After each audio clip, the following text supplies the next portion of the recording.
ابو داؤد میں حدیث ہے ایک دفعہ پڑھ لو صبح کے وقت، لا الہ الا اللہ وحدہ لا شریک لہ لہ الملک ولہ الحمد وہو علی کل شیء قدیر، شام تک اللہ کے قلعے میں ہو، اللہ کی طرف سے شیاطین کے اگینسٹ قلعے میں ہو، شام کو پڑھ لو صبح تک قلعے میں۔ السلام علیکم ورحمۃ اللہ وبرکاتہ۔ اللہ سے دعا کرتے ہیں کہ آپ لوگ خیریت سے ہوں گے۔ یہ وظائف میری تحقیق کا نچوڑ ہیں۔ اس رمضان جو مانگو گے ملے گا انشاءاللہ۔ تو یہ جو ہے وظائف کے بارے میں جو باتیں علی مرزا نے کی ہیں، اور یہ بھی کہا ہے کہ جو مانگو گے ملے گا، اس سے ریلیٹڈ کچھ جو ہے وظیفہ انہوں نے بتایا ہے، اور یہ وظیفہ آپ کے لیے بہت ہی زیادہ بہترین ہوگا۔ جو رمضان المبارک کا مہینہ چل رہا ہے، اور اس میں زیادہ سے زیادہ آپ وظیفے، قرآن کی تلاوت، نماز کی پابند اور کافی چیزیں جو ہیں آپ جو ہے کر سکتے ہیں اللہ کو راضی کرنے کے لیے۔ اور اللہ اگر راضی ہو گئے تو سمجھیے کہ آپ کا معاملہ آسان ہے۔ اللہ نے اگر آپ کو معاف کر دیا، آپ کی مغفرت ہو گئی، تو سمجھیے کہ آپ کی آخرت کی زندگی جو ہے وہ آسان ہو گئی۔ تو ہم سبھی کو چاہیے کہ اللہ کو راضی کریں، جہاں تک ہو سکے اچھے عمل کریں اور اللہ کو راضی کرنے کی کوشش کریں، اور اللہ ہم سب کو ہدایت دے کہ اللہ ہم سب کو صحیح راستے پر چلائے، نماز قرآن کا پابند بنائے، اور اچھی باتوں کو خود سنیں اور دوسروں کو بھیجیں۔ آمین ثم آمین۔ ابو داؤد ترمذی میں ہے کہ جو شخص صبح اور شام تین دفعہ آخری 3 سورتیں پڑھ لیتا ہے، ہر چیز سے اسے کفایت کر جائے گی۔ بخاری مسلم میں حدیث ہے جو رات کو سونے سے پہلے سورۃ البقرہ کی آخری 2 آیات ایک دفعہ بس پڑھ لے، جو کچھ مانگا مل جائے گا، اور ہر چیز سے اسے کافی ہو جائے گی۔ مسلم شریف میں حدیث ہے کہ سبحان اللہ والحمد للہ ولا الہ الا اللہ واللہ اکبر پڑھنا، رسول اللہ فرماتے ہیں مجھے ہر اس چیز سے بڑھ کر محبوب ہے جس پہ سورج طلوع ہوتا ہے، دنیا اور دنیا کی ہر چیز سے بڑھ کر یہ پسندیدہ ترین کلمات ہیں جو ہم فرض نماز کے بعد بھی پڑھتے ہیں۔ تو یہ اللہ تعالیٰ کے کلمات ہیں، ان کے ذریعے اللہ کی طرف متوجہ ہوں، اللہ تعالیٰ دعا قبول کرتے ہیں۔ وہ ترمذی میں حدیث ہے ایک شخص آیا، اس نے نماز پڑھی، پھر تیزی سے دعا شروع کر دی، آپ نے فرمایا سائل نے جلدی کی۔ ایک دوسرا شخص آیا، اس نے پہلے اللہ کی حمد بیان کی، پھر دروشی پڑھا، پھر دعا مانگی، فرمایا سل تعطا، سل تعطا، مانگ تجھے دیا جائے گا، مانگ تجھے دیا جائے گا۔ اور نماز میں بھی پروٹوکول آپ دیکھیں کیا ہے، پہلے اللہ کی حمد بیان ہوتی ہے، التحیات للہ والصلوات والطیبات، پھر درود شریف، اور اینڈ پہ جا کے دعائیں آتی ہیں۔ دعا کا پروٹوکول ہے اللہ کی تعریف، اور اس کے بعد درود شریف، اور پھر دعا۔ اس کے بغیر دعا قبول نہیں ہوتی۔ اور جس نے تیزی سے دعا کی تھی نا، ترمذی میں حدیث ہے، پھر حضور نے اسے بلایا اور سمجھایا کہ پہلے اللہ کی حمد بیان کرو، پھر مجھ پر درود شریف پڑھو، پھر اللہ کی طرف متوجہ ہو، اللہ دعا قبول کرے گا۔ کسی مزار پہ جانے کی ضرورت نہیں میرے بھائی، گھر بیٹھے اللہ کی حمد اور درود شریف کے ساتھ آپ اللہ کی طرف متوجہ ہوں۔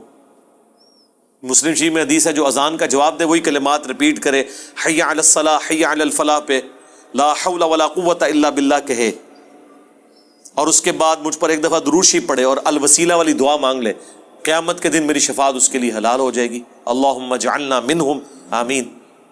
کتنے پیارے پیاری چیزیں ہیں جو نبی علیہ السلام نے تعلیم فرمائی ہیں۔ ہم نے اس لیے سنت اذکار کارڈ لکھے میرے بھائی، یہ میری سالوں کی محنت ہے جو میں نے ایفرٹ پٹ کر کے اس چیپٹر کو کلوز کر دیا۔ Green card, blue card, orange card, میں بالکل خبتیوں کی طرح 2008 سے لے کے سمجھ لیں 2010 تک میں نے کوئی حدیث کی کتاب کا چیپٹر نہیں چھوڑا جس میں میں اللہ کے نبی کے وظائف کو تلاش نہ کروں صلی اللہ علیہ وآلہ وسلم، پھر حدیثوں کی صحت کے پیچھے، پھر جتنے علماء نے اذکار کی کتابیں لکھی وہ، پھر اذکار کارڈ جو چھپے تھے، اس کے بعد میں نے ایک انٹلیکچوئل ترتیب کے ساتھ یہ اذکار کارڈ لکھے، آخرت کا بلو کارڈ اور گرین کارڈ، ہماری ویب سائٹ پہ رکھے ہیں، ڈاؤن لوڈ کریں تو اس کو پڑھیں، ان کے ترجمے بھی ساتھ لکھیں تاکہ آپ کو سوز و گداز فیل ہو۔ صرف عربی پڑھنے سے تو نہیں آپ کو پتہ چلے گا اگر آپ کو پتہ ہی نہ ہو کہ اس کا مطلب کیا ہے۔ حسبنا اللہ و نعم الوکیل، بخاری کی حدیث ہے، ابن عباس کہتے ہیں کہ تمہارے جد امجد ابراہیم کو جب آگ میں پھینکنے لگے تھے تو وہ پکار اٹھے تھے حسبنا اللہ ونعم الوکیل، اور تمہارے نبی پہ بھی جب مصیبت آتی تھی وہ کہتے تھے حسبنا اللہ ونعم الوکیل۔ اور اس کا ذکر تو قرآن میں ہے سورہ آل عمران کے اندر، کہ جب اہل ایمان کو خبر پہنچی کہ کافر ان کے خلاف سازشیں کر رہے ہیں تو اہل ایمان پکار اٹھے حسبنا اللہ ونعم الوکیل، ہم نے اللہ ہی پر بھروسہ کیا، وہی بہتر کارساز ہے۔ اب یہ جب آپ کا کنسیپٹ ہوگا تو یہ اللہ کے صفاتی ناموں کے ساتھ آپ متوجہ ہو رہے ہیں۔ باقی تو اللہ کے کلمات تو ختم ہی نہیں ہونے۔ سورہ لقمان میں، سورہ بنی اسرائیل، سورۃ الکہف میں اللہ تعالیٰ کیا فرما رہا ہے کہ اگر زمین سارے کے سارے درخت جو ہیں کلمے بن جائیں اور سمندر سیاہی بن جائیں اور 7 سمندر اور بھی ساتھ مل جائیں، اللہ کے کلمات نہیں ختم ہوں گے۔ سبحان اللہ وبحمدہ عدد خلقہ ورضا نفسہ وزنۃ عرشہ ومداد کلماتہ۔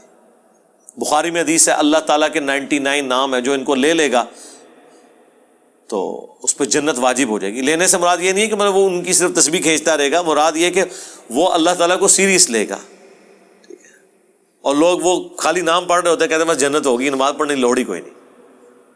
بھائی اگر یہ سنن صحیح الکبریٰ میں حدیث ہے نا کہ جو آیت الکرسی فرض نماز کے فوراً بعد پڑھتا ہے مرتے ہی جنت میں داخل ہوگا، جنت اور اس کے درمیان صرف موت کا وقفہ ہے، تو اس کے لیے نماز بھی پڑھنی پڑے گی، صرف آیت الکرسی پڑھنے سے کچھ نہیں ہونا۔ تو یہ اللہ تعالیٰ ہمارا کہ تمام اچھے نام اللہ کے لیے، ان کو اس کے ناموں کے ساتھ پکارو۔ سورۃ الحشر کی آخری 3 آیات پھر احادیث میں بھی آئے ہیں، سنن ابی داؤد میں حدیث، ترمذی میں، کہ جو شخص ان کلمات کے ساتھ متوجہ ہوتا ہے اللہم انی اسألک بانک انت اللہ لا الہ الا انت الاحد الصمد الذی لم یلد ولم یولد ولم یکن لہ کفوا احد، تو اللہ تعالیٰ اس کو واپس نہیں کرتا۔ ترمذی میں آیا لا الہ الا انت سبحانک انی کنت من الظالمین، اللہ واپس نہیں کرتا۔ بخاری مسلم میں آیا لا حول ولا قوت الا باللہ، اللہ کے جنت کے خزانوں میں سے ایک خزانہ ہے۔ تو یہ اسماء الحسنہ جو ہیں اللہ تعالیٰ کے نام، اس کے صفاتی نام، وہ نہیں ہے جو آپ کو صوفیاء بتا رہے ہوتے ہیں کہ اتنے 1000 دفعہ یہ نام کی تسبیح کھینچ لیں، وہ نہیں، وہ ایک دفعہ ہی بہت ہے میرے بھائی، یہ ایک ہی دوائی کام کر دیتی ہے۔ زیادہ 3 دفعہ دعائیں آئی ہوئی ہیں، 7 دفعہ آئی ہوئی ہیں، 10 دفعہ آئی ہیں، اس سے زیادہ نہیں، سوائے تسبیحات کے جو 33 دفعہ ہیں یا 100 دفعہ ہیں۔ دعائیں تو آپ کو آیت الکرسی ایک ہی دفعہ پڑھنی ہے فرض نماز کے بعد،